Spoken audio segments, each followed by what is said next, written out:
Alright, magandang gabi po sa inyong lahat. Maraming salamat sa pag-attend nyo ng ating pag-aaral ng salita, especially sa ating subject ngayon, sa ating Reformed Theology Distinctives. So tayo po ay nasa ah, pangatlo na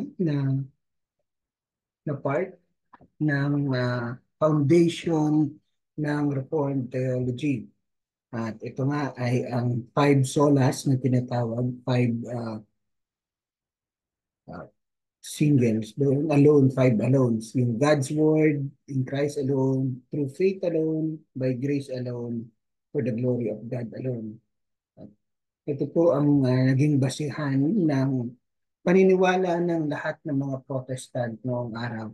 So we will focus sa faith alone today, Lord. And so before we start, ito po rin yung second part, but I think we will do it sa next class natin, sa next elective class. Before we start, tayo po ay manalangin sa Panginoon. Let's pray. Lord, maraming salamat sa gabing to at binigyan mo kami ng pagkakataong pag-aralan ang inyong salita, Lord. And Lord, tulungan niyo po with the Holy Spirit, fill me. And Lord, empower them to hear your word, Lord, in their hearts to open. Tulungan niyo po, Lord, that the word of my mouth and the meditation of my heart be acceptable and pleasing to your sight. O Lord, my Savior and Redeemer. Amen. All right po. So, just overview, bakit po Reformation Theology?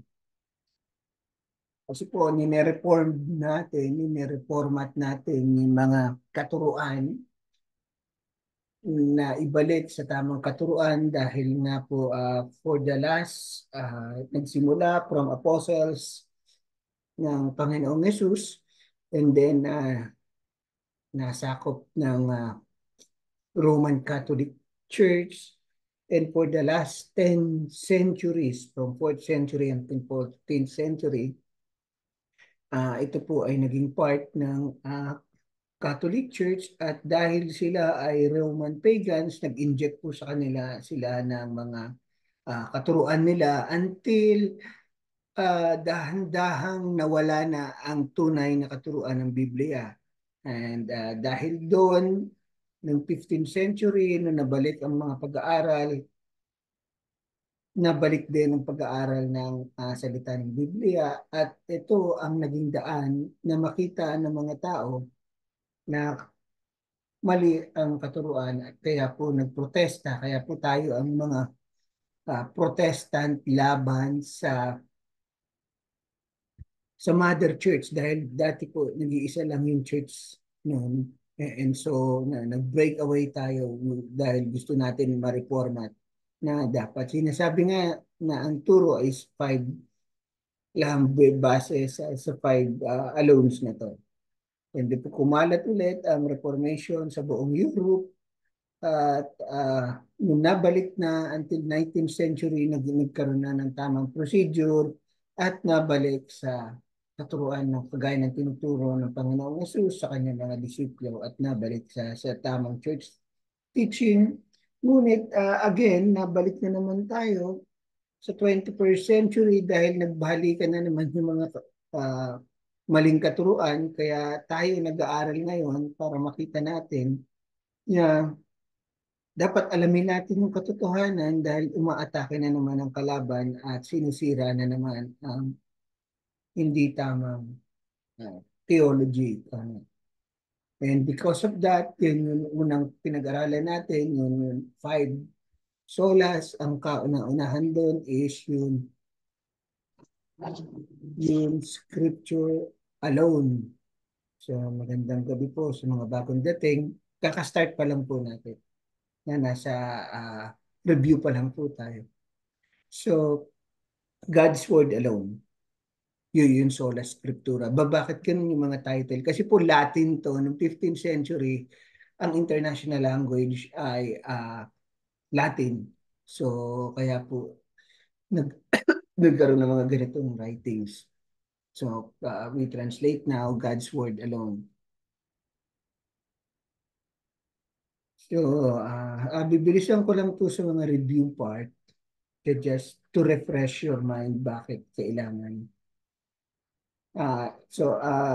Nagkaroon ng Bible dahil sa mga general revelation ng ating Panginoon. General revelation is kahit walang Biblia, alam natin na may Diyos dahil nakikita natin sa creation at alam natin sa ating puso dahil nararamdaman natin sa ating mga puso. Okay po? So, yun yung revelation sa lahat. Ngunit kailangan ng special revelation dahil hindi po tayo maliligtas kapag walang special revelation. So, maraming naka-encounter sa Panginoon at nagpakita si Lord God ng mga mighty acts until yung final revelation is yung revelation mismo ng kanyang anak. The Word became flesh. At ito po ay sinulat yung uh, mga ginawa at uh, kinonsider po ito po ang magiging official writings or guide or canon ng church. Ito po ang nagsisilbing uh, guidelines natin ngayon. Ang Bible po ay mismong salita ng Diyos at inspired kasi ito ay driven by the Holy Spirit itself. The scripture is verbal plenary, ibig sabihin po everything na sa Bible ay salita ng Diyos. Even comma, the the word use, yung arrangement ng structure, yung syntax, lahat po is God's word. Ngunit yun yung original translation. But we could say na ang Bible natin ngayon, since all of these are translation, is around 98 to 99%. So how about yung 1%? Well, since hindi mo naman ma-interpret lahat ng words into accurate into English, kaya po sinasabi ng most biblical scholars 98 to 99%. So anong gagawin po sa mga hindi mo maintindihan? Well, gagamit ka lang ng ibang translation. Kasi po yun iba, pag translate mo, mawawala ng meaning. Kasi kaya meron tayong word by word at meron pa tayong thought by thought. So, if you're really a faithful servant or na nag-study ka ng Bible, then try to look different translation so that hindi mo lang makikita yung actual words na ginamit, makikita mo yung actual thoughts. Ano ba ang intention nito? Okay, sinasabi nila na hindi totoo na Bible ay sinulat lang ng 15th century. Hindi po totoo yun. There are now 6,000 ancient biblical manuscripts. And the earliest of that is around nasa 100 plus AD. So accurate po to. Ibig sabihin, yung Bible na meron tayo, ito po yung mga sinulat ng ating yung first but all these are translation but accurate. Okay? And hindi lang po yung mga manuscript, hindi lang po yung mga nakasulat o nakasulat sa scroll, even nakasulat sa history, sa mga artifacts na tinatawag. Uh, yung mga steel, yung mga bato na nakasulat doon, yung history about part ang Israel, uh, part yung mga nangyari na noon. So marami pong ebidensya. Hindi totoo yung ina-accuse nila, especially pag nanood ka ng Dan Brown na writings ni Dan Brown. Hindi po totoo yun. And yung original writings were faithfully preserved kasi when they translating it, alam nyo ba that they will pray 7 times muna and even sometimes yung iba is maliligon 7 times at chinecheck pa ng mga supervisor nila. Dahil po sa Hebrew writing especially, just a bit, Remember, sabi ni Jesus, even an iota is writing in Greek wording is just a dot. Point lang. Pag yun nawala, may iba na ang translation. Okay? So, sabi niya, lahat ng mga nakasulat ng ating Panginoon, lahat ng nakasulat dito will be fulfilled. So, napakahalaga ng every writings on that, especially sa Hebrew writing. May mga papansin nyo, may mga dots sa taas, may mga dots sa baba. Nag-iiba na po ang verbal pronunciation yun. Pag nabago yung verbal pronunciation, magbabago yung meaning. Kaya napakahalaga nun. So, Dead Sea Scroll, finally, napatunayan nating totoo dahil lahat po ng translation from 100 AD until recent times, 19th century, sinasabi natin, totoo bang accurate to? Well, nung nakita, noong 1947, yung Dead Sea Scroll, ito po yung mga not really original writings. Yung mga writings, translation, noon around before Christ, 200 BC before Christ until 4th century, ay ganun pa rin. Yung Bible natin ngayon ay ganun pa rin sa writings ngayon. So maliwanag po na nagpe-preserve. So ultimately, ang nagpe-preserve nito, sino? Ang Holy Spirit. So God so loved us that He preserved His own writing.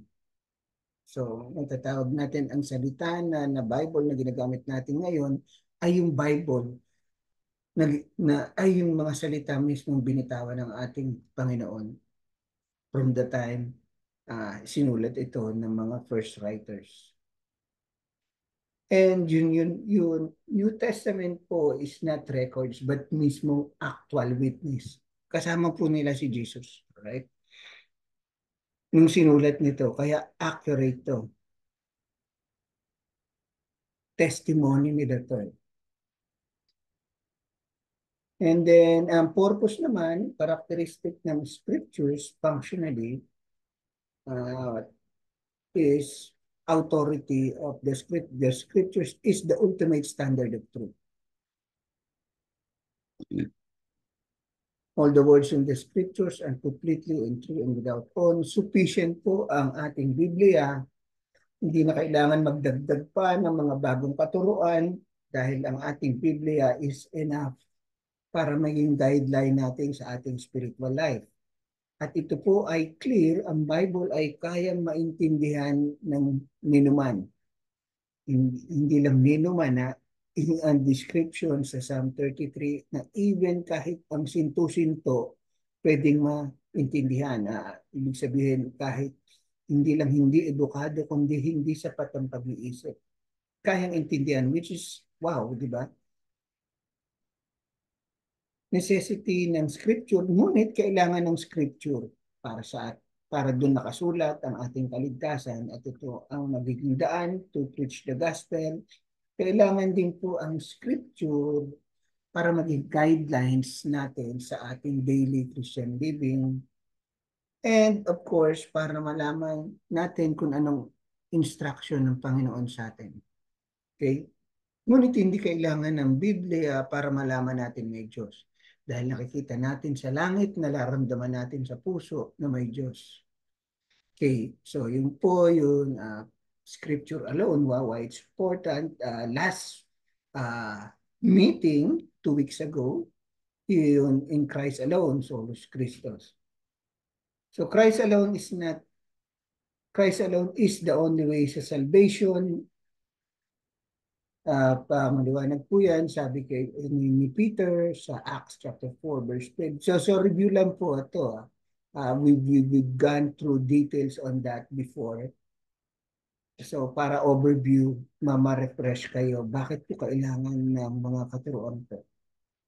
Kasi maraming naniniwala na hindi na si Kristo lang ang daan para sa kaligtasan. Yun po yan. Kaya isinulat to ng ating mga reforming fathers mga Protestants para may guideline tayo. So sabi ni Peter, and there is no salvation in no one else, for there is no other name under heaven given men by which we must save. So, pangalan po lang ni Kristo ang daan sa kaligtasan dahil si Christ alone is the only qualified mediator between God and man. We will not go into details on that, pero ang kailangan po natin ng lawyer uh, or how they call this in the term right is yung priest. Kasi noong araw, yun po ang rules ng Panginoon. Kailangan may mamamagitan kasi hindi tayo pwede humarap mismo sa Diyos dahil nga makasalanan tayo. Either mamatay tayo or magalit Diyos sa atin dahil madumi tayo. So kailangan ng in-between. And there's only one in-between mediator, and that is Jesus Christ. Okay? And then Christ alone is the only qualified man. Kailangan po natin na representative para kumausap sa Panginoon, kay Lord God. Ang problema is lahat tayo makasalanan. Ngunit may isang tao na nabuhay na walang kasalanan. And that is ang ating Jesus Christ. Siya lang po, kaya Christ alone. Yun po yung mga foundation natin. Remember si Adam nagkasala. And from that day on, lahat tayo nagkasala. So, si Adam dapat ang best representative of man, and yet, yung the best ng best of men ay nag-fall din. And from that day on, lahat tayo ay kinonsidered na makasalanan kasi siya ang representative natin si Adam. And God is fair, kinuha si Adam na representative kasi if anyone of all created humans, si Adam ang the best kasi one, wala siyang kasalanan during the first time. At kilalang-kilala niya ang Diyos Ama dahil they walked together in the Garden of Eden and yet they still failed. So from that day on, yung representative natin nag-fail kaya tayo considered lahat tayo mag-fail. Okay? So lahat tayo nag-fail. Kailangan natin ng bagong representative and that is why ang tawag kay Jesus ni Apostle Paul is second Adam dahil siya lang po ang kauna-unahang taong hindi nag-fail.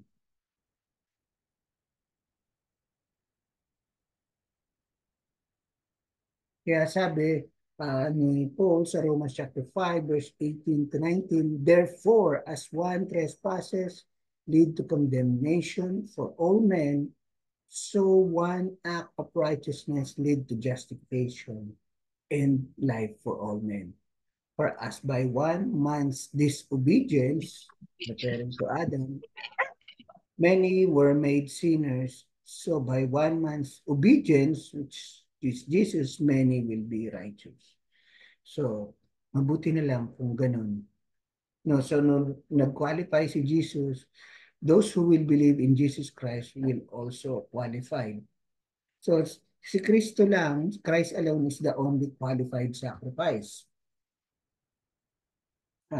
Kasi po ang policy na ang rules noon dapat ang binibigay mong sacrifice is pleasing to the Lord.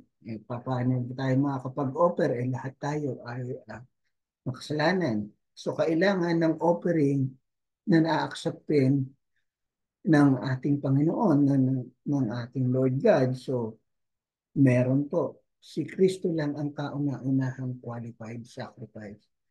First is He was born without inherited sin.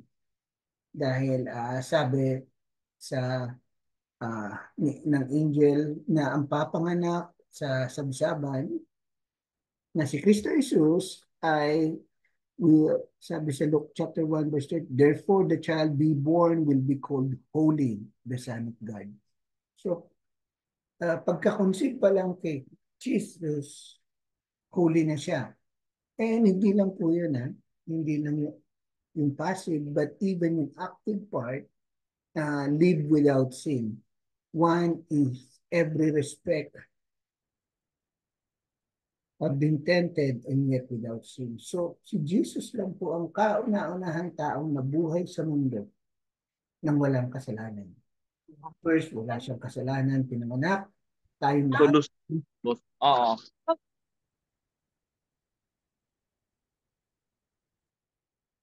And then, si Jesus lang po ang nabuhay then until finally, even to the last point, survive. So, since wala siyang inherited sin, wala rin po, siya lang po ang buhay, siya po ang qualified sacrifice. And therefore, siya po ang qualified na haharap sa Panginoon.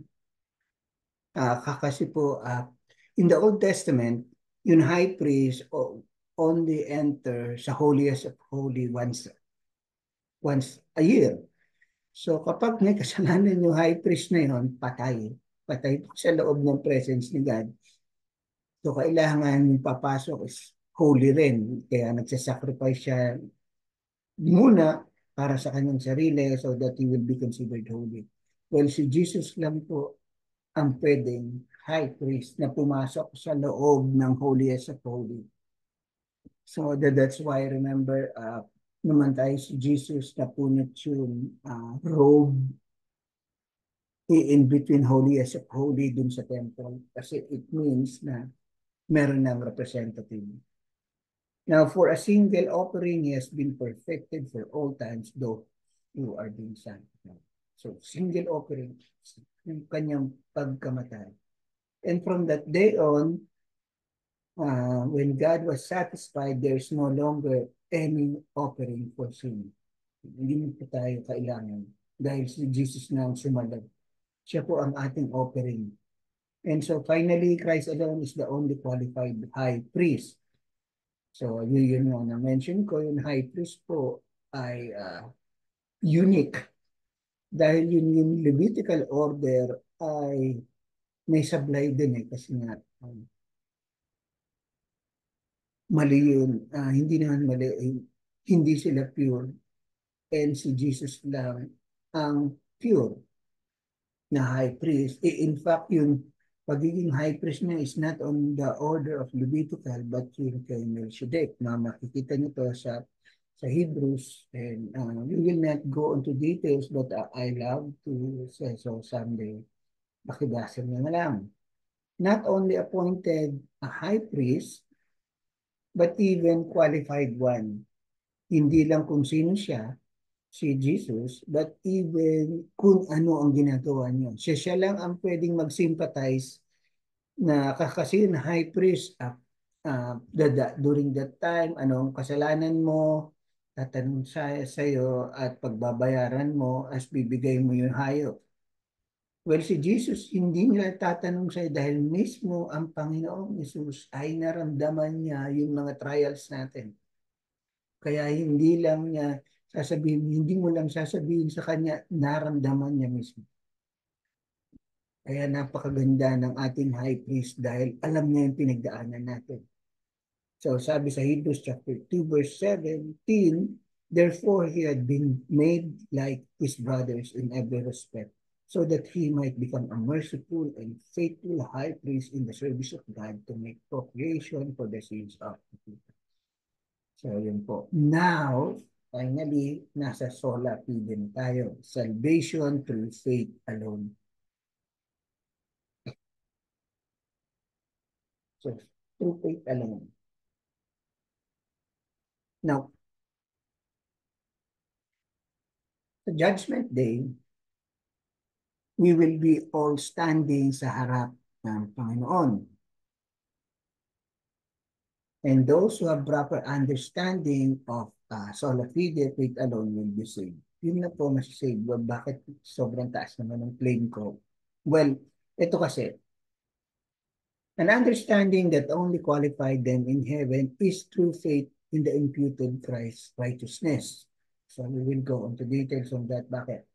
So while those whose faith relies on their self-held Uh, and righteousness, deeds will be condemned, and for their good deeds will not qualify them in the kingdom of God. So pagdating sa langit, hindi mo pwedeng ipangarap sa Panginoon at sasabihin mo, kaya ako nag-qualify dahil naging mabuti akong tao. Hindi yun. Hindi dahil pagiging. The only thing that will qualify you is the blood of Jesus Christ. Yun ang itatanong sa'yo. Kung hindi mo, pag mali ang sagot mo, hindi ko sinasabing ganun yung actual sin. It's just a figure of my imagination. So God's qualification is 100%. No matter how good the person is, no one can meet that perfection. Kasi ang requirement ko ng Panginoon is 100%. What? Ibig sabihin, pag sumablay ka, 99%, hindi ka papasok sa langit. Kaya nga yun argument, remember si Jesus, may nagtatanong yun kay si Nicodemus. Sino maliligtas? Who can be saved? Yan, sagot ni Jesus. Parang ganito. Well, wala kung sa kakayahan ng tao, ngunit para sa Diyos, nothing is impossible. Except for the man Jesus who completely obeyed God. So si Jesus lang ang nakagawa nito. So you will hear a theme sa aking sasabihin na paulit-ulit minsan just to making emphasis that faith alone. Okay?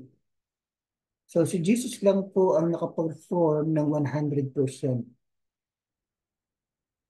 At yung ginawa ni Jesus na righteousness, yung performance niya on that part bilang tao, ay ika-count sa atin as righteous. So magpapalit. Yung kasalanan po natin ginawa, ay malalagay kay sa ating Panginoong Hesus. At yun ay pinagbayaran niya na sa cross. At yung kabutihan na ginawa ni Jesus, ililipat sa atin which is 100%. Kaya kahit anong bait mo, hindi yun ang qualification para sa kaligtasan. Ngunit Christ alone, by faith alone. So magkakadugtong po yun. So faith alone is not something you can act to believe. The usual understanding is I have faith in Jesus, that's why I am saved. So kung mananampalataya sa Panginoong Yesus, kaya ako na-save. Well, it's okay na sabihin yon, pero the deeper meaning of that dapat sa iyong pag-iisip ay kakaiba. Faith is not your righteous action, but rather a product of righteous act of God, the Holy Spirit, done to the believers. Kaya po tayo nag-faith dahil ang Holy Spirit po ang gumawa ng paraan. Hindi po dahil tayo ay mabuti at dahil mabuti tayo, tinanggap natin si Kristo. Hindi po ganun. Yun po ang understanding ng ibang religion, but not in Christianity. In fact, even yung ating faith, yung time na sinasabi natin na tinanggap ko ang Panginoon is even a gift of God. The only reason why we have faith is because the Holy Spirit already changed our heart before. Even we believe. Bago pa natin sabihin ng verbally, na-change na yung ating heart. Kaya nga na natin nasabing, ako'y naniniwala sa Panginoon. Dahil kung tayo lang, hindi natin kayang sabihin yun without the guide of the Holy Spirit. Dahil tayo ay sinners, tayo ay dead in sins. Kaya bang magsalita ng patay na spirit? Hindi, di ba? Kailangan buhayin muna ng Holy Spirit. So when we have changed our heart, so when God changed our heart, dun lang natin may intindihan ang gospel message. That's why, remember, we're sharing the gospel sa iba at hindi nagre-respond. Well, hindi pa panahon. Either hindi pa panahon o hindi niya maintindihan dahil patay yung kanyang spirit eh. And the only way maintindihan niya yun is buhayin mismo ng Holy Spirit ang kanyang spirit. At pag nabuhay yun, that's the only time pagbuhay, siyempre maintindihan. So lahat po yan ay gawa ng Holy Spirit. That's why salvation is by grace. From the beginning, ikaw ay na-saved by grace and you will survive in this world walking as in your Christian walk also by grace. So everything is from grace to grace. Yun po ang sabi ng Apostle Paul. Although new believers said in his mouth that I believe in Jesus, but it's not the product of his own volition, but the fruit of the power of the Holy Spirit. Hence, make him a person saved by faith alone. So kahit yung sinabi nating verbally, ako po ay tumanggap sa Panginoon Jesus. Well, the only reason dahil sinabi mo yan, hindi dahil sa iyong sariling desisyon is because ikaw ay under the influence ng Holy Spirit. So mapapansin mo, gaano kabait ang Diyos sa atin na wala tayong pag-asang masave eh. So, Diyos na rin ang gumawa ng paraan para tayo masave. Binago niya ang ating spirit so that we can understand the gospel, and from when we understand the gospel, doon po tayo maliligtas. So, in a way, deep in our, in a deeper sense, it is the Holy Spirit na gumawa para ma-save.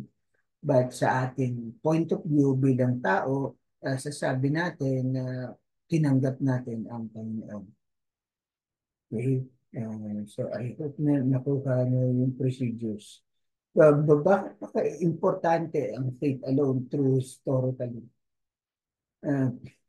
Remember, just a brief review, alam ko na, mention ko sa start, yung start ng na nagsimula ang ating faith na tinulong ni Jesus sa ating mga church father. Yung church father po is yung mga disciples ng mga apostles ni Jesus, si Paul, John, Peter. Ang turo po nila is faith alone. And so for the last 100 years, nagpatuloy yun, 200 AD. Nasira lang yun nung pumasok nga nung inabsorb na tayo ng Roman religion. At sinabi nila na sila ay Kristiyano, which we know na hindi. And they injected pagan religion, which is work-based, which resulted to faith plus work theology. So, hindi lang faith, hindi ka lang maliligtas ng faith, kailangan gumawa ka ng kabutihan. Well, hindi yun ang unang katuruan.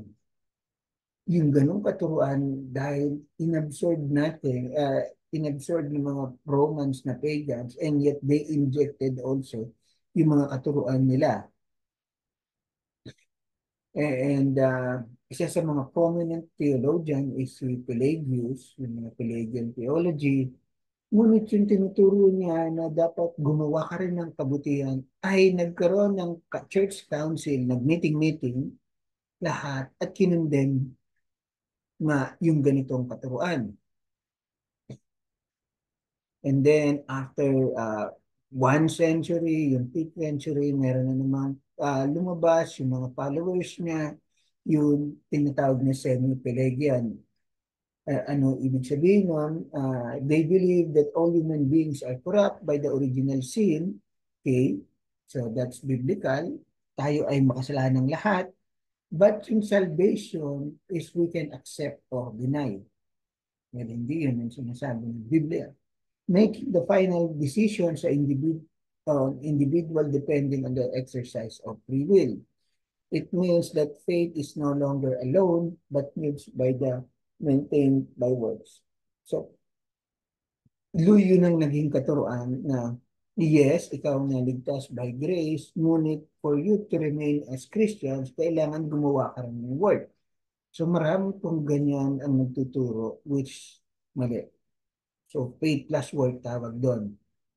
Eh, yung ganung katuruan, Noong 529 AD pa lang, kinondemned na ng buong churches. Kasi uh, yun ng Church Council sa Council of Orange.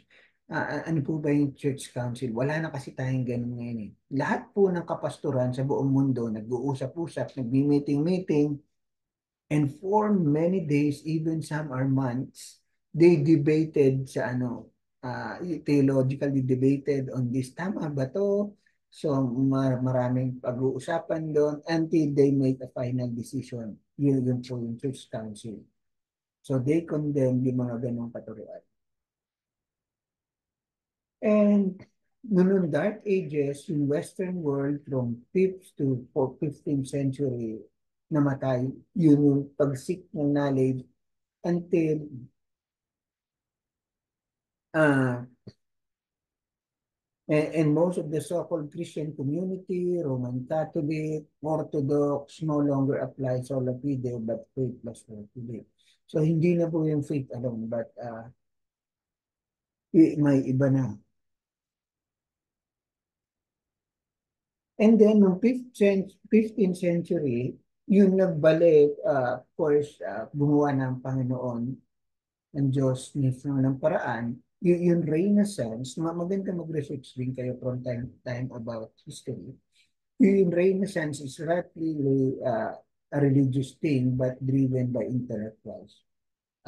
Naging barbaric po kasi kaya nga Dark Ages. Naging barbaric ang mga tao noon. Nagbalik from napaka-high standard ng mga Greek and Roman wisdom, nawala yun dahil naging Dark Ages. And then yung Renaissance is yung mag-seek ulit ng truth.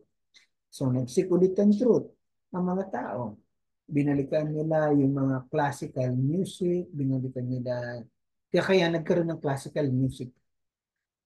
Maganda pag-aralan to. And even binalikan nila yung mga katuruan noon at kasama yung pag-aaral ng Biblia. So nung nagbalik ng pag-aaral ng Biblia, nakita nila mukhang ninoloko lang tayo ng Roman Catholic Church. In fact, that time, translate din yung Bible into English and other languages, yung common use na ginagamit ng tao. So, nagbasa ulit ng tao at nakita nila na hindi yung mga practices ng Roman Catholicism ay hindi tama. And from that day on, nagbasa ulit ng remember that time, bawal po magbasa ng Bible. If you have a Catholic background, if you dati bawal po magbasa ang mga Katoliko ng Bible dahil priest lang po ang pwedeng mag-interpret noon. So when people understood the teaching of the Bible, they began to compare the teaching in their local churches and saw the difference. They began to question Christian and biblical views in the Roman Catholic faith, and this transformation led to Reformation. Okay? So maraming na-save daw doon by reading the Bible, and they protest. Kaya nga protestant. So they reformed the system. Hindi yung system, kundi mismong sila umalis na at nagtayo ng biblical church. So, salvation through faith alone is through faith alone in Jesus. Salvation is a free gift of God. So, ibig sabihin, we did not work for our salvation, but was freely given to us by God by changing our heart so that we can have faith. So, mahalaga po yun. Hindi human effort kaya tayo na-save because only God effort. Okay? Faith alone in itself is not our righteousness. Yung faith na sinasabi natin na pinagyayabang natin, well, kaya ako naligtas dahil tinanggap kong Panginoon. Yes, in one point, but in a deeper sense, hindi po tama. Dahil making our faith a qualifier of our salvation is a wrong understanding of sola fide theology. Rather, we only have faith because God in His sovereign plan has chosen us to have faith. So, kagustuhan ng Diyos na tayo maligtas. Okay? We have lots of biblical verses sa lahat ng points na sinasabi ko. And well, that's why ito po ay tama. Okay? Remember, our salvation is only by grace and a free gift of God. Sasabi nga ni Paul sa Ephesians, which is dapat kabisado natin, the Bible verse, for by grace you have been saved through faith. And this is not your own doing. It is a gift of God, not a result of work, so that anyone will be boast. Okay? Keep repeating that sa ating pag-iisip. So faith is not subject to our action. Yung ating faith na tinatawag. But the object of our faith. Naligtas tayo, tayo ay naligtas dahil hindi sa ating pananampalataya. Tayo ay naligtas dahil nanampalataya tayo kay Panginoong Jesus. Okay? Yung object, yung pinaka point. Remember sa English, may subject at my object. So, okay? So, sa English language. So, there's the difference in this matter. To try to assume that our faith as the object will ruin the correct understanding of our salvation in the full Christian belief.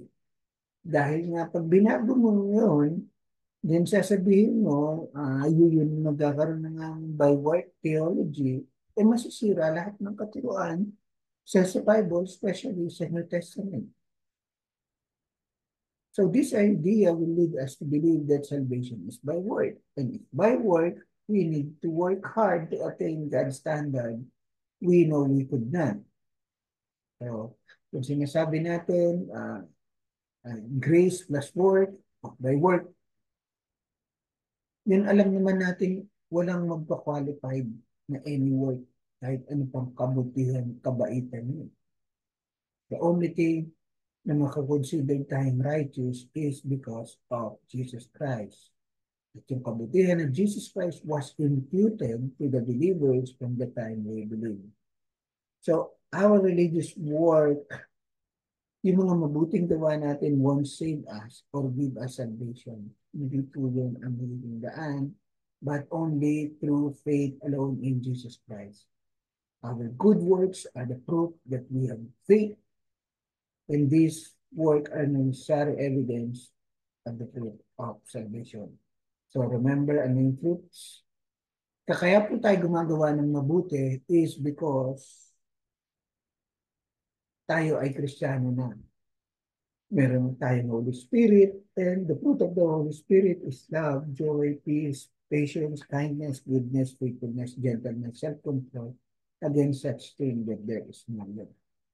So magkaiba po yung na fruits lang po, bunga, hindi po foundation. Ang foundation ng ating salvation is si Jesus Christ, at ang bunga sa ating buhay is yung fruit of the Holy Spirit.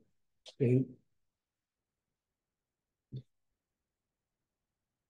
So, righteousness by faith alone. So, faith alone principles believe that our righteousness was only imputed in us. Meaning, we did not produce our righteousness before God, but is only freely given from the time we believe in Jesus Christ, or theologically speaking, from the time when the Holy Spirit changed us. So tayo po ay naging righteous dahil again and again, I keep on saying this, dahil sa righteousness na ibinigay sa atin kay Kristo nung tayo ay nanampalataya sa Kanya. And so we are counted righteous before God by the virtue of our union with Jesus Christ. So all Christ's attributes become ours and we become united with Him. Hence, through faith, we have Christ's righteousness. Kaya sabi ni Paul, the righteousness of God through faith in Jesus Christ for all who believe. Romans 3:22. At sabi ng ating biblical reference na book na sinulat ni Dr. Wayne Grudem, God's righteousness means that God always acts in according to what is right. Himself is the final standard of what is right. So, ang final standard po ng lahat ng mga righteous na action is si God.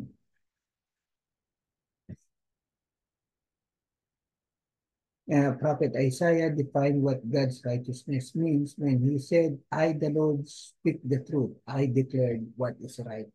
So, hindi po yun concept ng ating utak na sinasabi natin, ito ang tama. Ngunit kung ano ang sinasabi ng Diyos. Kaya nga, yung scripture alone is the ultimate standard of truth is yung Bible. So lahat po ng ating ginagawa sa ating buhay, kung we assume na tama, then we will check the Bible. Tama ba itong ginagawa natin? Kung ano po yung ginagawa natin sa church, we will check the Bible. Ito ba yung tama na dapat gawin sa church? So lahat po yan, ang standard po ang Bible.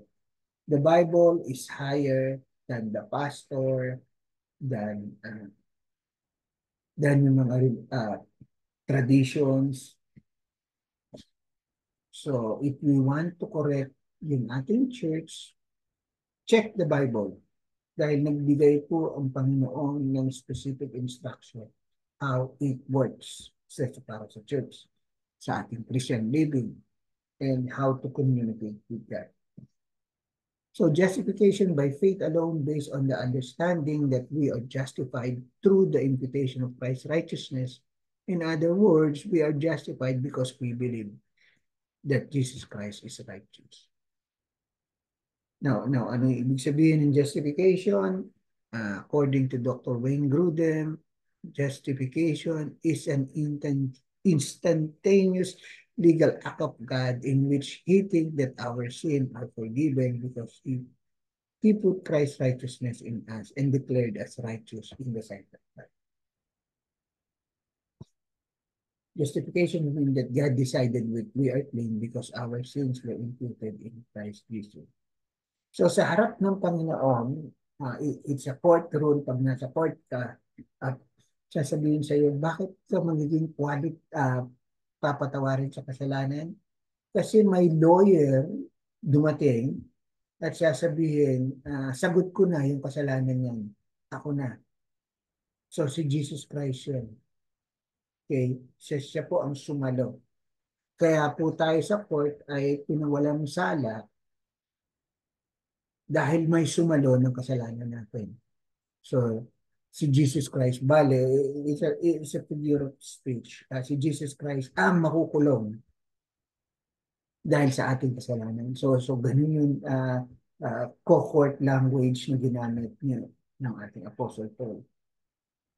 And so, kung si Jesus ang makukulong, siya magbabayad ng ating kasalanan, then tayo ngayon ay magiging free.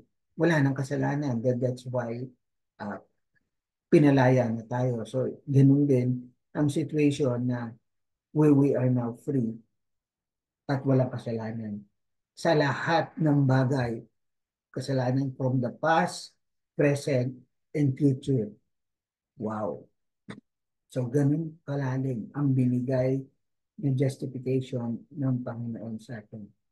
And therefore, we are no longer subject to any charge of guilt or condemnation. Remember, Romans chapter 8, verse 1, for there is no condemnation who are in Christ Jesus. Okay?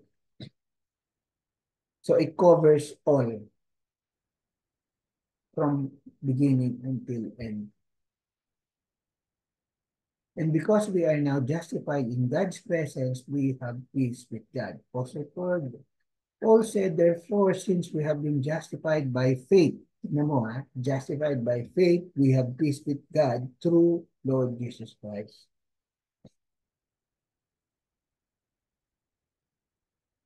So again, however, we would like to clarify that it's not that our faith justify us. It's not through our faith per se that we are justified, but on whom we put our faith. So tayo naligtas hindi dahil may faith tayo, but tayo ay naligtas because yun action na ginawa ni Jesus Christ. So we will keep on repeating that kasi yun yung ating subject, faith alone. So the moment God changed our heart through the working of the Holy Spirit, that's the only time we are able to believe. So para tanggapin natin ang Panginoong Yesus, kailangan buhayin muna ang ating spirit, and that is the work of the Holy Spirit para maintindihan natin ang gospel. And pag naintindihan natin ang gospel, then that's the only time na malalaman na, oh nga, mali ang ginawa natin. So it's time to trust God, Jesus. Apostle Paul said, and are justified by His grace as a gift through the redemption that is in Christ Jesus. Now, justification, no one would say, I believe and therefore I am saved. So, maling konsepto yun ng sinasabi. Ako ay nanampalataya, kaya ako naligtas. Well, in a deeper sense, ito po ay unbiblical.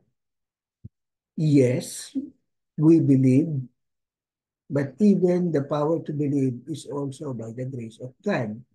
So the reason tayo ay naniwala is because nga dahil sa grace ni God, binago na ang ating internal tayo na buhay na tayo may Holy Spirit.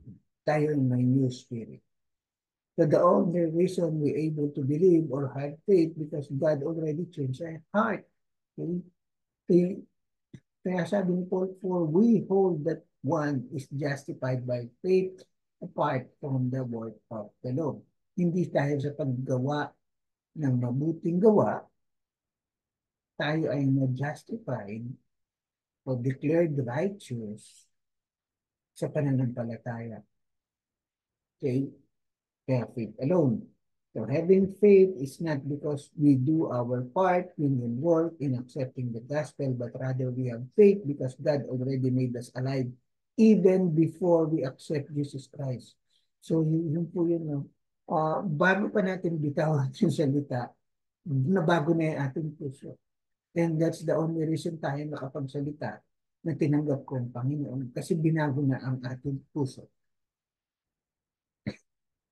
And that's why sabi ni Paul sa mga Galatians, yet we know that a person is not justified by works of the law through faith in Jesus Christ.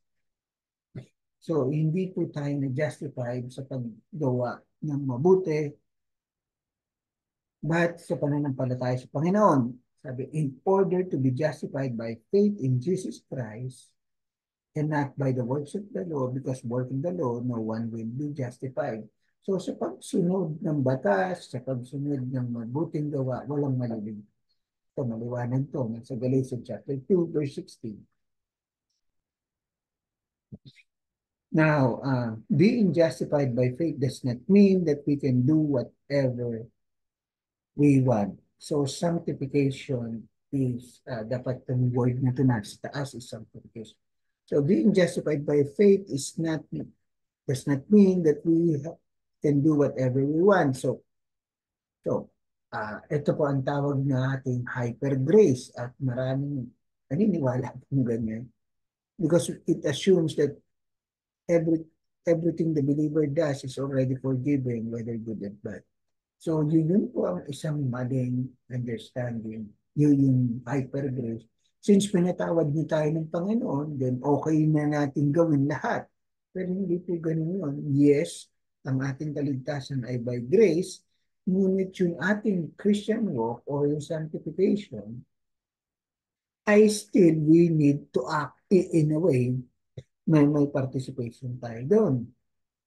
Kasi Paul made it clear that even we are saved by grace, believers still have responsibility to behave properly. Kaya nga winawarningan ni Paul, especially itong mga Galatian, for the one who sow to his own flesh will from the flesh reap corruption, but the one who sow to the Spirit will reap eternal life. So warning lang to. Na kung Kristiyano ka, kimilos kang Kristiyano. Of course, kikilos kung tunay kang Kristiyano, may Holy Spirit sa iyo, then you were able to act as Christian.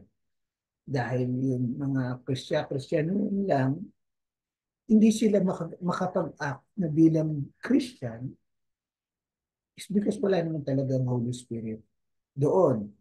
Kaya meron po tayong kapatiran na sinasabi na nagsimula, and yet bimitaw. Wala pong ganun.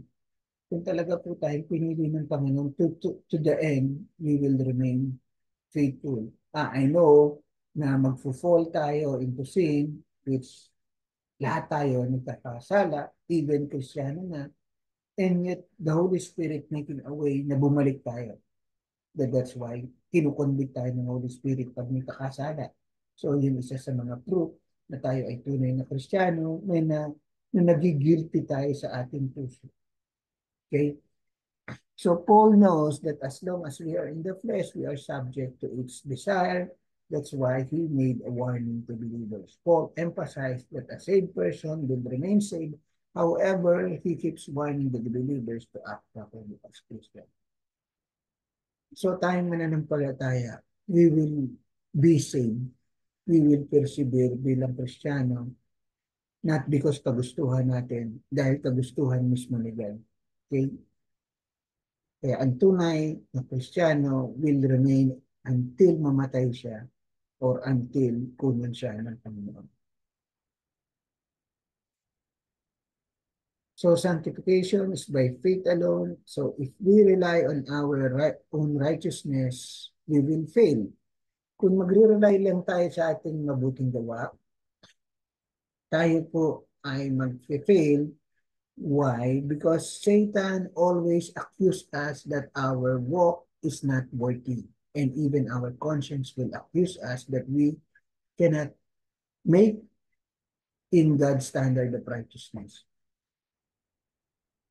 Kasi po, itong tunay na life na to, as we walk, you will may mga failures eh. And the enemy ay nag-aabang lang ng ating failures, especially for you, mga servants of the Lord. And they will accuse you sa mga maling to, and even if you look your conscience, sasabihin mo, wala yata talagang mabuti sa akin. Well, totoo yun. Walang mabuti sa iyo, but may mabuti kay Kristo Jesus. So, the only way to survive in our Christian walk is to look on the outside ourselves, and that is the object of our faith, who is Jesus Christ. Napakahalaga po ito na maintindihan natin na don't look kung sino ka, but look kung ano ang ginawa ni Kristo Jesus sa buhay mo. Dahil if we look inside in our flesh, there is no comfort because our flesh will not tell us the truth. Kung tatanungin mo yung konsensya mo, anong mapuproduce ng konsensya mo? Before makasalanan yun. Of course, sasabihin sa'yo that we are just failure. Wala yun, hindi mo makip yung pagiging Kristiyano mo. Yung sarili mo pa lang yun, konsensya mo, how much more yung temptation at atake ng kalaban at yung accusation na yung sasabihin, wala, failure kang Christian. That's why hindi po tayo titingin sa ating sarili deep inside, titingin sa atin. Ang titingnan po natin is who is inside us, which is Jesus Christ. Yun po ang driving uh, ng ating, that's why faith alone. So looking deep inside us, subjective meaning subject to our feelings, emotion, and all wisdom. Deep inside of us is a fallen nature. And this nature is able to produce good character, moral wisdom. Unless our flesh become under the power of the Holy Spirit, we can now think correct spiritual knowledge. Okay? That's why sabi ni Paul, na i-renew natin ang ating mind. Remember, sabi ni Paul sa Romans chapter 4, verse 22 to 22, to put off your old self. Sinasabi niya ito sa mga Kristiyano na baguhin natin ang konsepto ng ating pag-uusap. ng pag-iisip, sabi rito, which belong to former manners of life before tayo maging Kristiyano, and it's corrupt through deceitful desires. Yung puso natin mali. Okay? That's why Paul keep on saying, Apostle Paul, to renew our mind to renew in the spirit of your mind and to put on to new self. So, Kristiyano na tayo, yun na po natin ang ating isuot, created after the likeness of God in true righteousness and holiness. So, every time we keep telling our congregation or ourselves na keep renewing your mind with the Word of God. Kaya dapat pinababasa po natin ang ating mga kapatiran, ang ating church, ang ating family na magbasa ng Bible every day. Kasi yung laman ng ating pag-iisip is, ang laman yan is mundo. So dahan-dahan po natin binabago. So you see that a person is justified by works, not by faith alone. Now, eto na. Yung question on the understanding of faith alone. Kasi marami nagpe-question dyan eh. Ang pinaka-main, isa lang bubuksan ko ngayon gabi, is yung James chapter 2, verse 24. Justified by works. Kasi nga, sabi ni James, you see that a person is justified by works and not by faith alone. Okay? So, pag inintindi mo to directly by its word, well, lalabas na justification is by word. Kasi James used the word justification by word in a different way from the way Paul used it. So, James' context must be understood based on the whole context ng paragraph. Remember sa hermeneutics na pinag-aralan natin at naintindihan nyo that you just don't interpret one sentence at yun na yun. You need to compare yung passage na yun sa other verses kung tama po ba yun. At you need to check in the whole paragraph kung yun po ba ang sinasabi niya.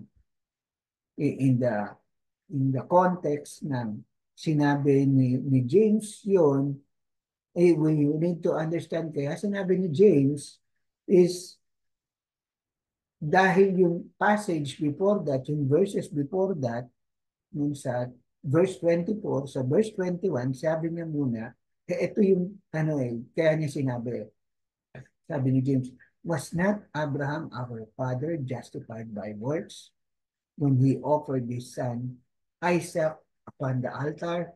And then sinabi niya yung justified by works.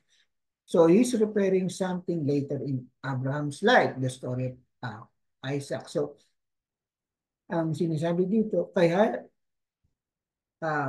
ginawa ni Abraham na in-offer niya ang kanyang anak na yun po ang offering niya at papatayin niya is to prove na may faith siya. Yun. At nangyari yon yung Genesis 22 na. Ngunit, we need to understand, sa Genesis 15, naging Kristiyano na si Abraham. Let's say, Kristiyano na. Yun yung word na yon. So this was long after Genesis 15:6 when Abraham believed God and he reckoned it to him as righteous. So in Genesis 15 pa lang, nung start pa lang ni Abraham, nung naniwala si Abraham sa pangako ng Diyos, that's the time siyang counted righteous. So in present term right now, naging Kristiyano na siya. So Kristiyano na siya nung nagbigay ng instruction si God sa kanya na isacrifice niya ang kanyang anak. Kaya yun yung argument ni Paul. Sinasabi mo na Kristiyano ka kung hindi mo naman, wala ka naman nakikitang action. Yung action na yon is yung ginawa ni Abraham na isacrifice niya ang kanyang anak. Kaya nag-conclude si James, you see, yun sabi niya, you see that a person is justified by works, not by faith alone. So kung wala kang action sa iyong faith, then baka hindi ka Kristiyano. So it means that Abraham was already a believer before he sacrificed Isaac. And his word is a confirmation that he had faith. Okay? So kung may faith tayo, na sinasabi, Kristiyano ko, kasi hindi naman makita sa buhay mo, then para kang ah, hindi kasi Abraham na sinabing naging Kristiyano siya at pinakita niya to nung sinacrifice niya ang kanyang. So ganun po natin iintindihin yung passage niyon at i-explain sa ibang tao. So it's not faith plus work, but faith which is the product of work. Byproduct na ay work. So, to may faith tayo, yung fruits of the Holy Spirit na tinatawag o yung byproduct is to do good works. So, malaki po ang difference ng bunga. Bunga po yun. We get that's by fruit. Bunga po yung paggawa ng mabuti. So James is trying to show that knowledge of faith is really no faith at all. Kung sinasabi mo, parang ganito yun. Well, kung sinasabi mo na may faith ka at hindi makita sa'yo sa mabuting gawa mo, then hindi ka tunay na may faith. So yun yung pinaka-argument ni James. So they are those who say that they have faith but show no change of attitude in their lives.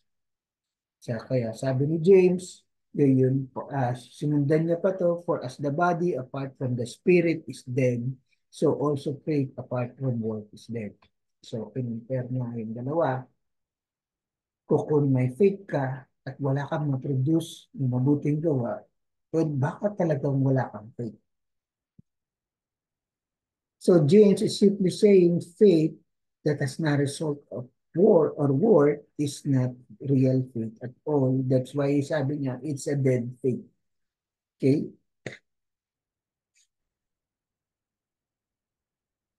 So faith is an outward showing that one is righteous as we see the evidence of change in person. So kung sinasabi niyo tayong Kristiyano at hindi ka naman makitaan sa buhay mo ng pagbabago, then baka wala ka talagang faith. So yun ang gustong sabihin ni James. So that's it. So finally, for us to understand, our righteousness is by faith alone. Sa pananampalataya. And if by faith alone, then in Christ alone. Dahil kay Kristo. So if in Christ, then it also means grace alone. Dahil ang ginawa ni Kristo ay binigay sa ating grace. So God gave us faith for His glory alone. Kaya tayo binigyan ng faith para magbigay papuri sa Kanya. And that is the scripture alone teaches. Yun lang po ang tinuturo ng Bible. So then our righteousness is by faith alone, and it's by faith alone, then in Christ alone. If it Christ, then it also means grace alone. God gave us faith for His glory alone, and that was the scripture alone teaches. So lahat po ito magkakakonekta. Yun po ang naging standard o radical ng Reformation o yung Protestantism na natin. So yun lang po. Before we close, tayo po pasalamat muna sa panalangin sa Panginoon. Let's pray. Lord, maraming salamat sa pagkakataong binigay nyo. And salamat at naintindihan po namin ito ng maliwanag. Lord, tulungan niyo po, Lord, na ang basihan ng aming pananampalataya is true faith in our Lord Jesus Christ, kung ano ang kanyang mabuting ginawa para sa amin. At hindi po kami masway ng mga maling turo na kailangan po namin na gumawa pa ng kabutihan para maligtas. Dahil ang kaligtasan ay kay Kristo alone at yun po ang tinuturo ng Biblia. Lord. O Lord, bless us tonight. At tulungan niyo po, Lord, to walk faithfully according to the teaching of the Bible. This we ask in Jesus' name. Amen. Okay, question and answer. Amen.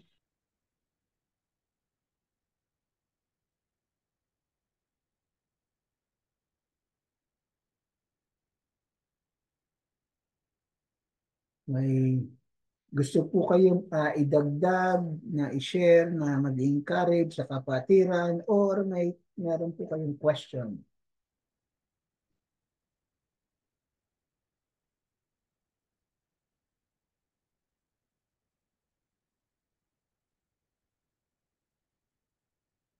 Sige po. Huwag po tayong mahiya at pare-pareho tayong estudyante rito. Ay, ayun. Kay Pastor Amador,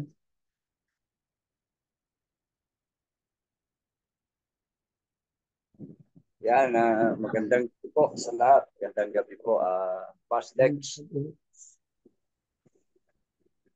Yung tanong ko lang po doon sa justification of faith, yung hyper grace.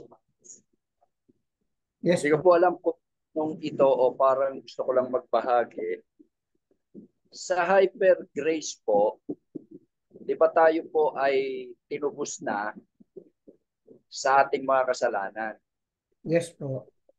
Mayroon pa rin minsan napasama po ako sa grupo na 2,000 years ago po ay tinubos na tayo. Hindi ko po alam kung itatanong ko po sa inyo kung tama ito. 2,000 years ago, tinubos na tayo ng ating Panginoon. Kaya, kumbaga, yung kasalanan natin ay, or yung pagkakasala ay pwede na tayong gumawa. Dahil tayo raw ay 2,000 years ago ay tinubos na ng ating Panginoon. Tama ho, Gare? Well, yes and no. Well, tinubos na ang tayo ng kasalanan, sa ating lahat ng kasalanan from beginning to end.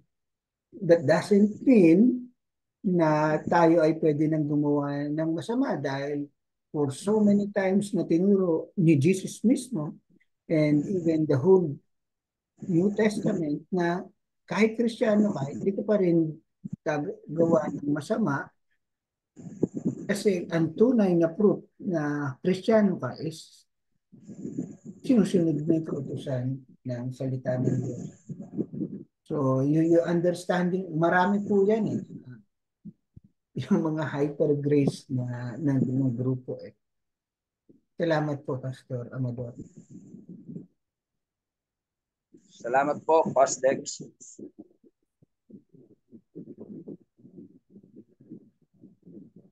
Pastor, good evening po. Ay, hello po, Brother Kim. Pastor, bali kasi talagang itong Doctrine of Sola Gratia, ang talagang opponent lang po nito is Hyper Grace. Oh, And yun lang po yung alam ko talaga. Pero kasi, um, I have this kakilala na um, for them, it is not Hyper Grace since kasi, yun nga po, totoo naman po na pinatawad na talaga ng Panginoon ng ang ating kasalanan sa krus. Ito po ay past, present, and future. And also, according to them, that grace is hyper in nature or not naturally hyper. Ang ginamit po ay Romans 5:20 kasi yung Greek po doon ginamit is super periseuo.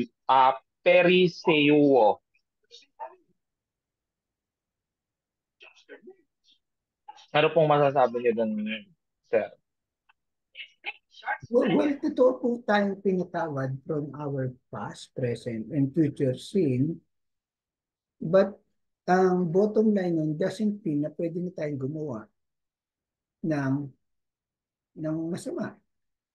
Kasi magko-contradict yun sa very character natin na pinatawad na tayo kasi hindi nagre-reflect sa character natin yung mabuting gawa. Yun yung mismong argument ni James, remember, sa chapter 2. Well, kung sinasabi mong Kristiyano ka and hindi ka makitaan ng ugali, then baka patay yung faith mo, yun yung argument, yun yung sinasabi ni James, ni Apostle James sa atin.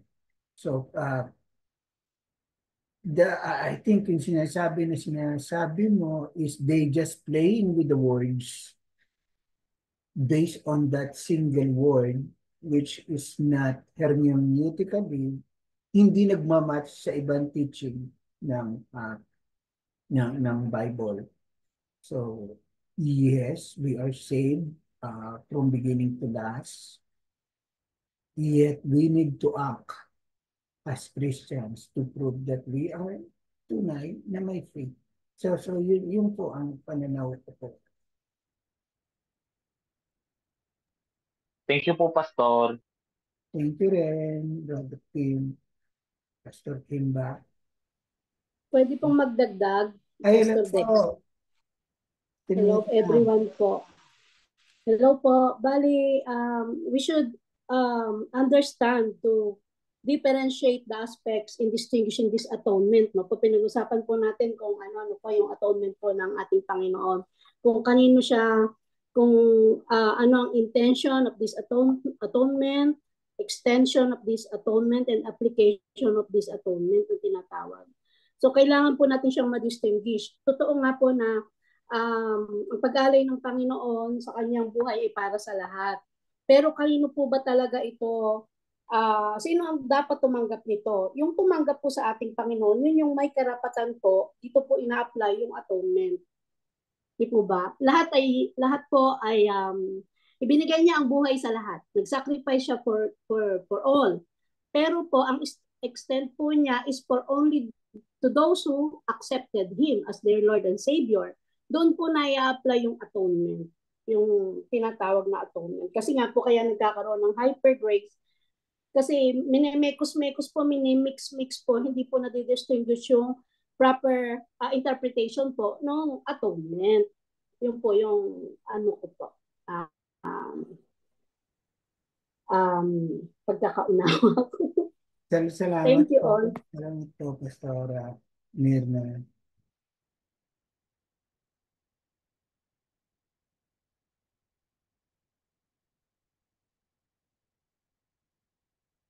We are believers and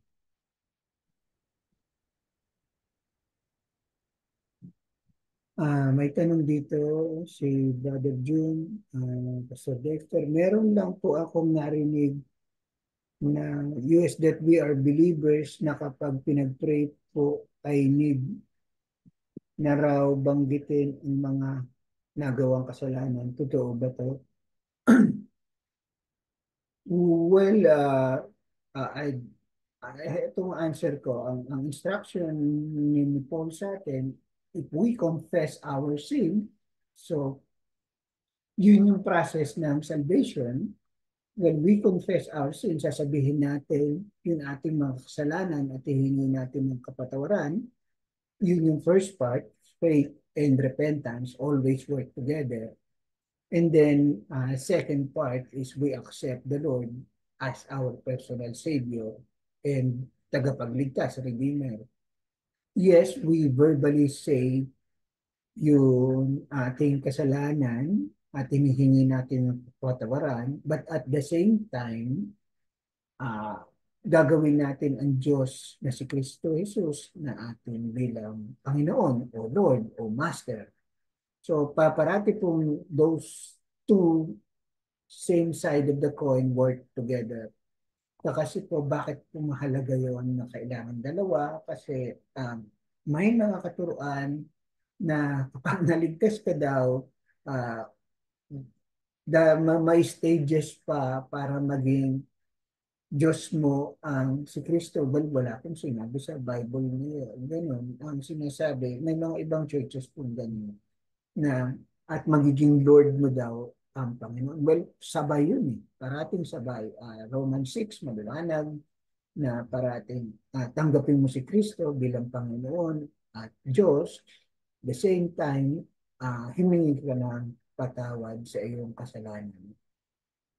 So, hindi lang yung verbally sasabihin mo, kasalanan ako, okay na yon sa isang banda. Marami kasing gano'n na, well, pinatawad na ako ng Panginoon kasi hindi na akong patawaran.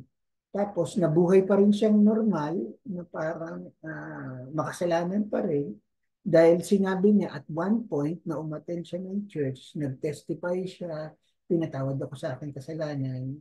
Pero hindi na nasundan yun kasi daw hindi na naman ginawang Diyos at boss. Let us put it in our lingo. Hindi mo ginawang master o Diyos si Kristo. So, parang ang nangyari, experience mo lang yun. Siguro magaling yung mga nag-music at nadala ka lang, tumingin kang patawaran at natakot ka dahil susunugin ang iyong kaluluwa sa impyerno ng walang hanggan, maaaring yun ang nag-produce dahil natakot ka, tumingin ka ng patawad. Pero after that, kung hindi mo ginawa ang Panginoong Yesus na Diyos at Panginoon, then hindi tunay na transformation yun dahil hindi ka na buhay bilang Kristiyano eh. So parating magkasama yun, faith, repentance, faith and repentance. So mahalaga po yun. Alam ko, nagpapatanggap tayo sa ating simbahan, ngunit hindi lang pagpapatanggap kay Kristo, ngunit pagsabi rin ng kasalanan. Kasi yung isang part naman, doon, yes, tinanggap mo um, ang Panginoong Yesus bilang kakapagligtas, hindi mo naman sinabi yung mga kasalanan mo. So, nabubuhay ka pa rin ng makasalanan kasi hindi ka nagigilty sa mga kasalanan mo. So, parating magkasama yan. Faith and repentance. Yun lang po. I hope na liwanagan, brother. Si Brother Allen, magtatanong din po. Sige po. Isang mapagpalang gabi po, Pastor Dexter at sa lahat po na nandito ngayong gabi. Good evening po.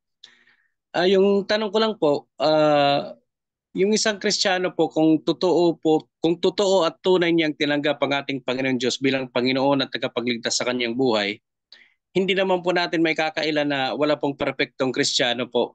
Ibig ko pong sabihin na lahat po naman kahit Kristiyano po ay nagkakamali at nagkakasala pa rin.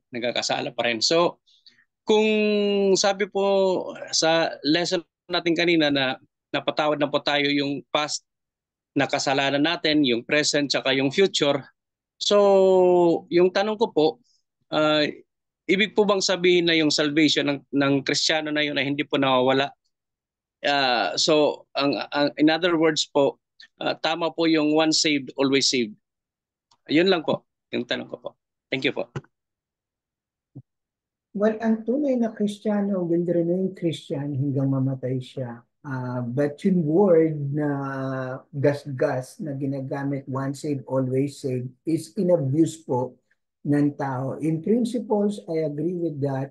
Ang problema po, yung once saved, always saved is nagiging parang permit to do bad things. Kasi yun yung principles ng hyper grace na naligtas na ako eh. Kahit anong gawin ko, wala na, hindi na counted na, binayaran na lahat ni Jesus. But hindi po ganun eh. Yes, in principles, once saved, always saved, pero may tricks po dun eh, yung word na yun eh.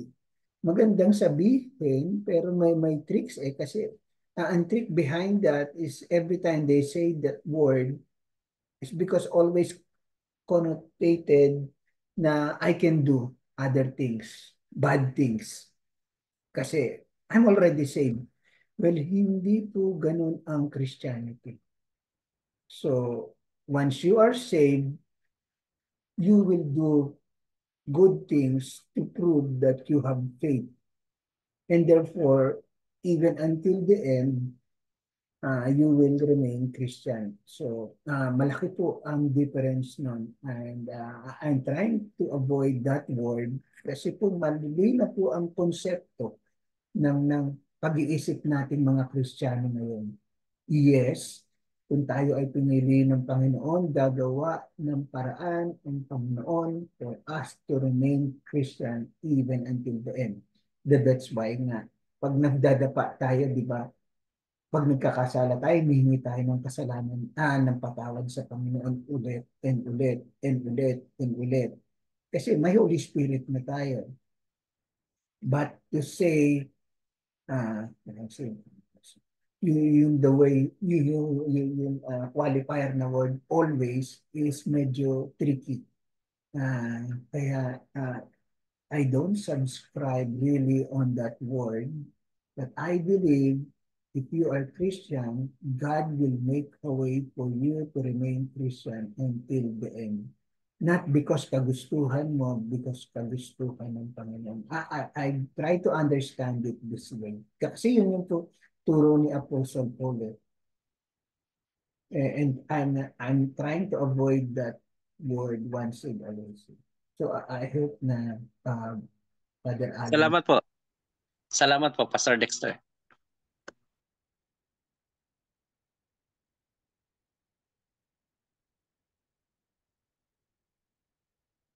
Sige po, meron po gusto magdagdag, encouragement, another question. Ako po, Pastor Dex. Ay, sige po, Pastor Amador. Dalawang bagay po ang nakita ko sa pinag-aralan natin sa gabing ito. Una po, talagang base sa ating napag-aralan, walang may pagmamalaki ang sinuman. Dahil lahat po ng nangyari sa atin, even yung pagtanggap natin kay Jesus, even yung paggawa natin by faith at doon sa ating mabubuting gawa, lahat po kasi yan idinidikta ng Panginoon, rinilalagay sa ating puso. Yan po yung una. Pangalawa, nakita ko po yung kadakilaan ng pagmamahal ng Diyos sa tao. Talagang kahanga-hanga po yung kanyang kadakilaan. Dahil yung kanyang kaisa-isang anak, ibinigay niya, plus the fact, ginagabayan tayo sa lahat ng ating gagawin, sa lahat ng ating sasabihin, basta sensitive lang tayo to the leading of the Holy Spirit.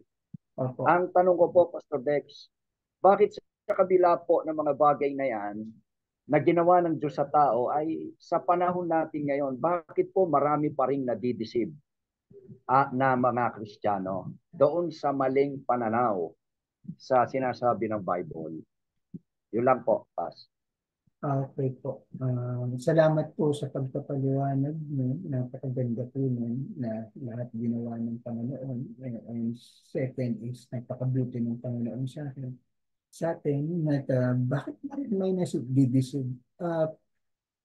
Nadideceive po tayo ng kapatiran natin na iba is dahil binibitaw po tayo sa number one instruction ng Panginoon na dumikit sa Kanya. Ang dumikit sa Kanya is mag-aral ng salita. Lalo na ngayon, very subtle, mapangling lang yun ng scheme ng Diablo na akala mo napakabait, ngunit dinadala ka na sa maling katuruan, kagaya ng well, I will just mention the name, yung kay Ed Lapis, Day by Day. Well, nag-start yun ng tama.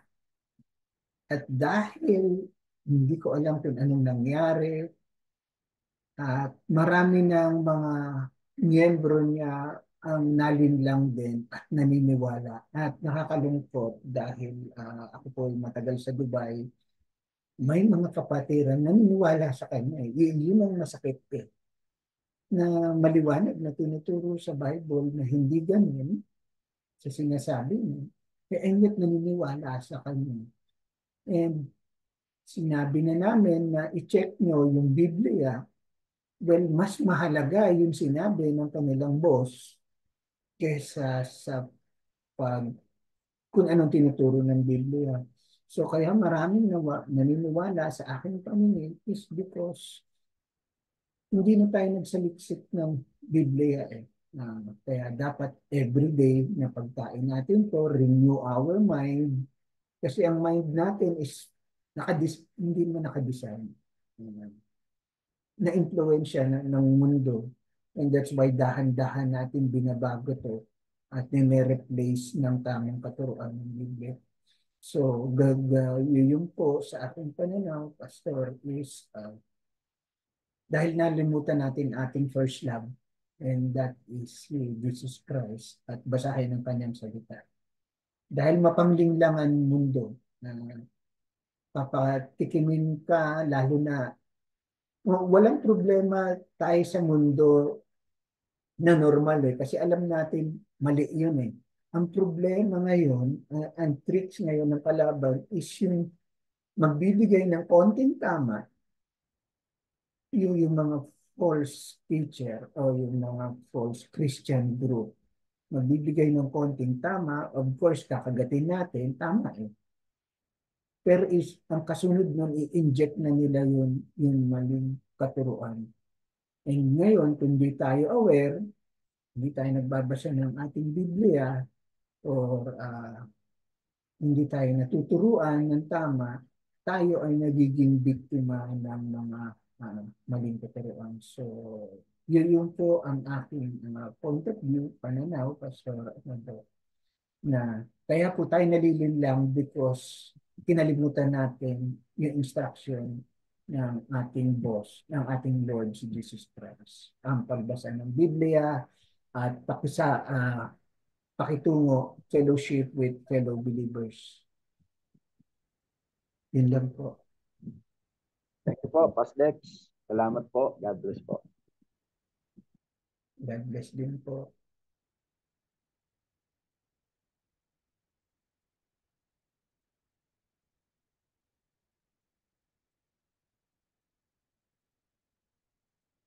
Meron pa po.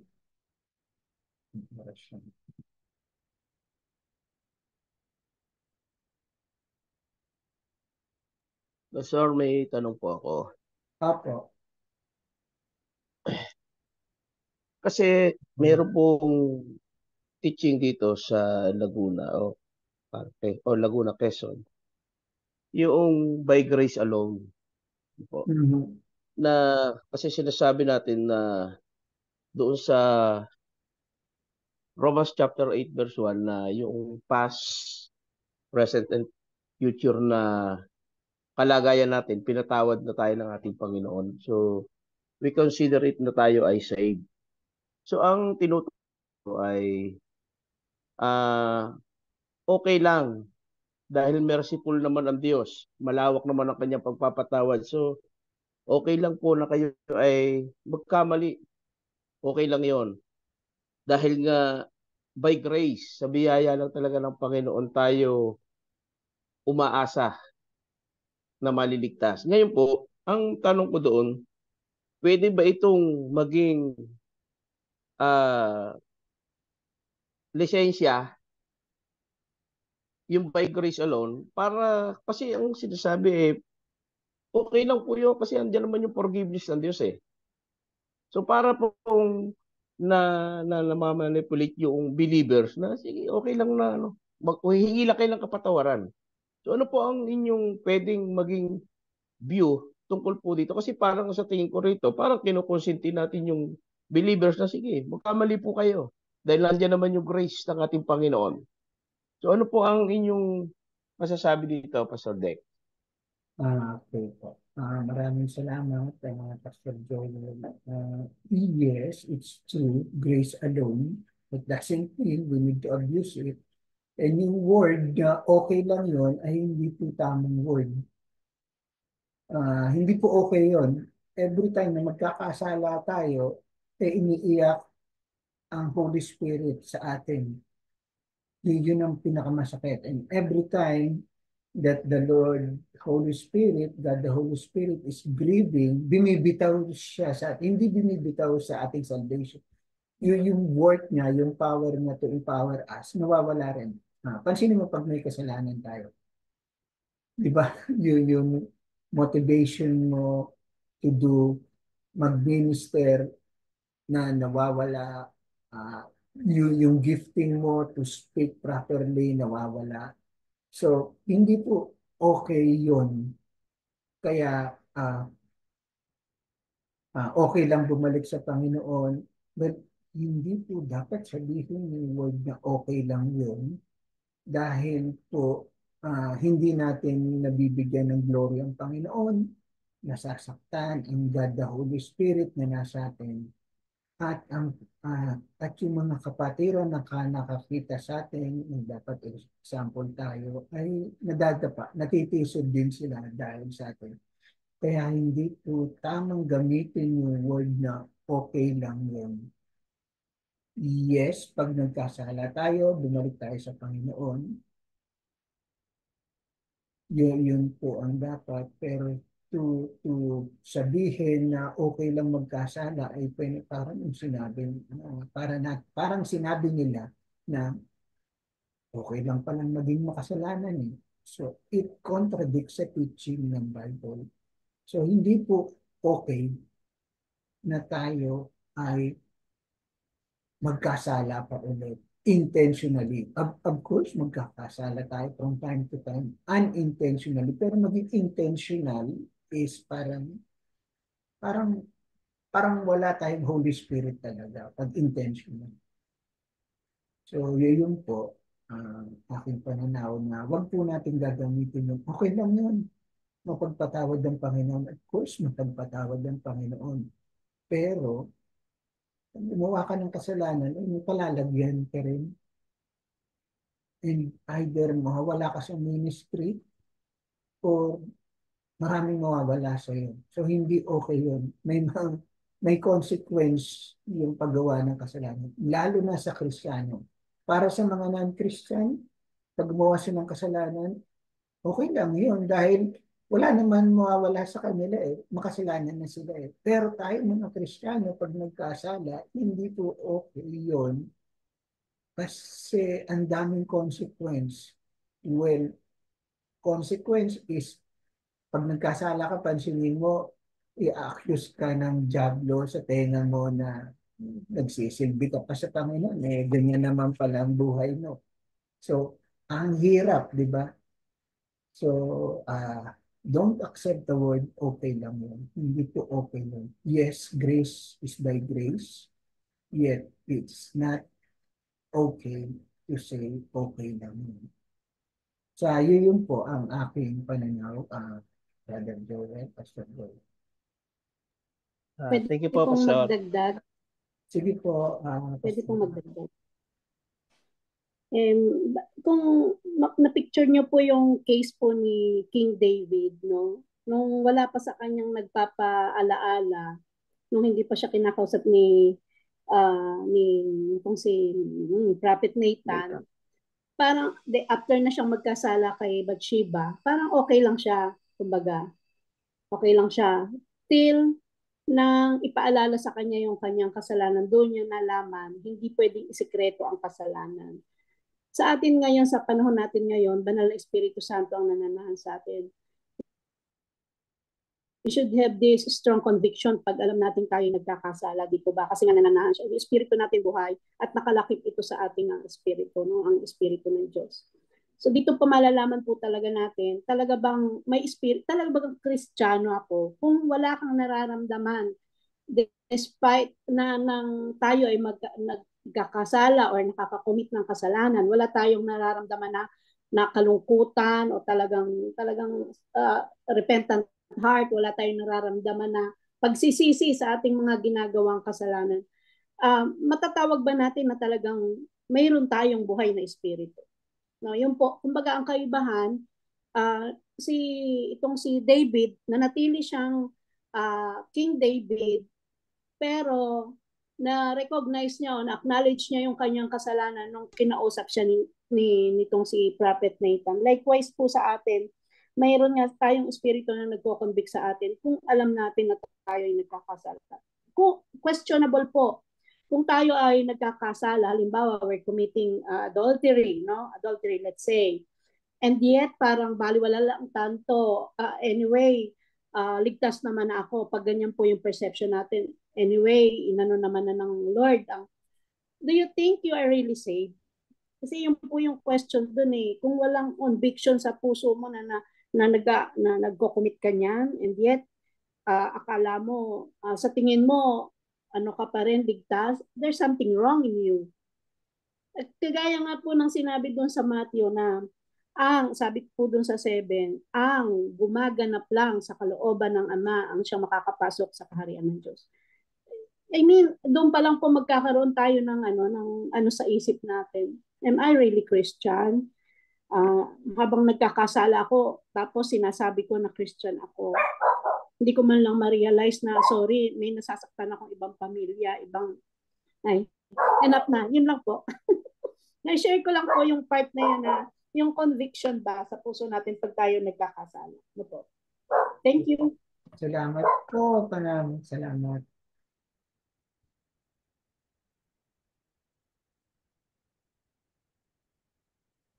Meron pa po mga gustong magtanong or magdagdag.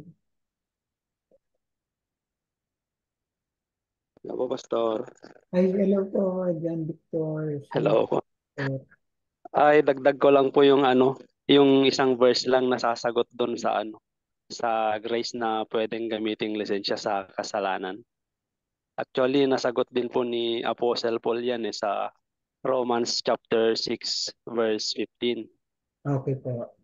Pinapatunayan niya dito na hindi pwedeng gawing lisensya ang grace upang magkasala. Sige, ganda. Opo. Yun lang po, Pastor, yung may dadagdag ko. Salamat po. Salamat po. Thank you.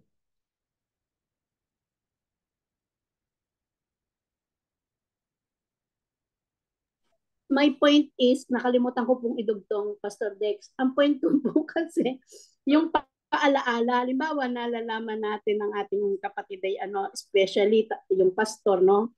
May responsibilidad po yung pastor na ipaalala. Kasi po ang tanong niya kanina, sino po yung nagtanong sa atin kanina? Pastor Joel po ba yun? May nagtanong sa atin kanina, yung about dyan sa kasalanan niya. So kung alam mong nagkakasala yung kapatid mo at kinokonvict ka rin ng Holy Spirit na paalalahanan, hihintayin pa ba natin na yung paniniwala niya na hyper grace, di po ba responsable po tayo sa bawat isa. We are responsible sa bawat isa. So yung paalala po sabi nga it's better to rebuke than secret love. Di ba? Ipakita natin yung natin sa ating kapatid kasi responsibilidad po natin. Yun lang po. Salamat po. Yeah.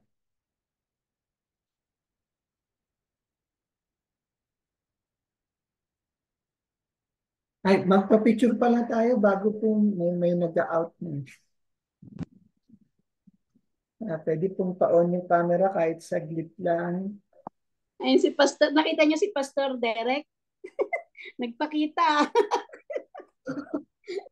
Sinabi lang na picture. Ayun, ano na si Pastor. Nandiyan ba talaga si Pastor Derek? No. Pipicturan ko lang sa cellphone ko kung mayroon kayong device dito na mas maganda.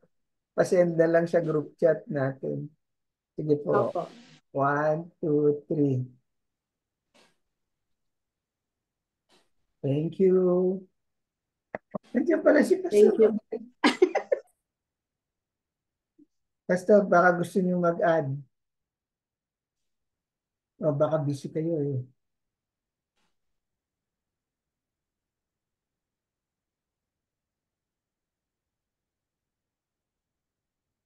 Wala, busy. Meron pa po si Sister Irene. Kung gusto niyo magdagdag. Dahil i-close na natin to po.